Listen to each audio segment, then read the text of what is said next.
মধ্যপ্রাচ্যের রাজনীতিতে বড় এক শূন্যতা তৈরি হয়েছে ইরানের সর্বোচ্চ নেতা আয়াতুল্লাহ আলী খামেনি নিহত হওয়ার পর।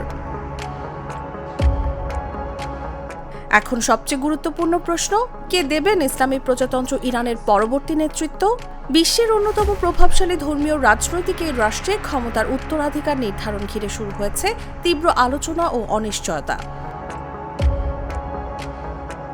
প্রায় 4 দশক ধরে ইরানের সর্বময় ক্ষমতার কেন্দ্র ছিলেন আলী খামেনি। 1989 সালে ইসলামী বিপ্লবের প্রতিষ্ঠাতা রুহুল্লাহ খোমেনির মৃত্যুর পর তিনি সর্বোচ্চ নেতার দায়িত্ব গ্রহণ করেন। রাষ্ট্রের সর্বোচ্চ ধর্মীয় কর্তৃপক্ষ, সশস্ত্র বাহিনীর সর্বাধিনায়ক এবং গুরুত্বপূর্ণ রাষ্ট্রীয় সিদ্ধান্তের চূড়ান্ত নিয়ন্ত্রক হিসেবে দেশ পরিচালনা করেন তিনি। যুক্তরাষ্ট্রের প্রেসিডেন্ট ডোনাল্ড ট্রাম্প প্রথমে তার নিহত হওয়ার দাবি জানান। পরে ইরানের রাষ্ট্রীয় বার্তা সংস্থা IRNA বিষয়টি নিশ্চিত করে। ইরানের সংবিধান অনুযায়ী দেশের সর্বোচ্চ নেতা নির্বাচন করে বিশেষজ্ঞ পরিষদ নামে পরিচিত ধর্মীয় পরিষদ। এই পদে নির্বাচিত হতে হলে একজন জ্যেষ্ঠ শিয়া ধর্মতাত্ত্বিক হওয়া প্রয়োজন। ইরানি কর্মকর্তাদের তথ্য অনুযায়ী সাম্প্রতিক যুদ্ধ পরিস্থিতিতে আত্মগোপনে থাকার সময় সম্ভাব্য উত্তরসূরিদের একটি তালিকাও নির্ধারণ করে গিয়েছিলেন খামেনি।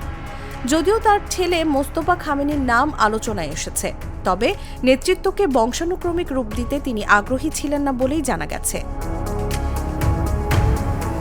হামলার আগে জাতীয় নিরাপত্তা পরিষদের প্রধান আলী লারিজানিকে রাষ্ট্র পরিচালনার দায়িত্ব দেওয়া হয়েছিল বলে বিভিন্ন সূত্র জানিয়েছে।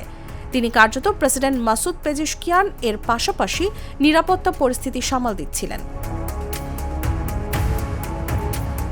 এদিকে ইসরায়েলের প্রধানমন্ত্রী বেঞ্জামিন নেতানিয়াহু দাবি করেছেন, তেহরানের পাস্তর কমপ্লেক্স লক্ষ্য করে হামলা চালানো হয়েছিল, যেখানে সর্বোচ্চ নেতার দপ্তর ও নিরাপত্তা কাঠামোর গুরুত্বপূর্ণ কেন্দ্র অবস্থিত।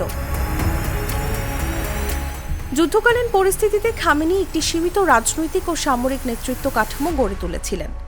সম্ভাব্য ক্ষমতার কেন্দ্র হিসেবে আলোচনায় রয়েছেন পার্লামেন্ট স্পিকার মোহাম্মদ বাকের গালিবাফ, সাবেক বিপ্লবী গার্ড প্রধান ইয়াহিয়া রহিম সাফাভি সহ কয়েকজন প্রভাবশালী নেতা। তবে এখন পর্যন্ত স্পষ্ট নয় কার্যকর নেতৃত্ব কার হাতে রয়েছে। ইরানের পররাষ্ট্রমন্ত্রী আব্বাস আরাগচি বলেছেন, দেশের কিছু নেতা হারালেও আত্মরক্ষার সক্ষমতায় কোনো ঘাটতি হবে না। বিশ্লেষকদের মতে, ধর্মীয় কর্তৃত্ব, সামরিক প্রভাব এবং রাজনৈতিক সমঝোতার ভারসাম্যের মধ্য দিয়েই নির্ধারিত হবে ইরানের পরবর্তী সর্বোচ্চ নেতা। বিশেষজ্ঞ পরিষদের জরুরি বৈঠক ডাকা হলে অল্প সময়ের মধ্যেই নতুন নেতৃত্বের ঘোষণা আসতে পারে। নিউজ ডেস্ক, জাগো নিউজ।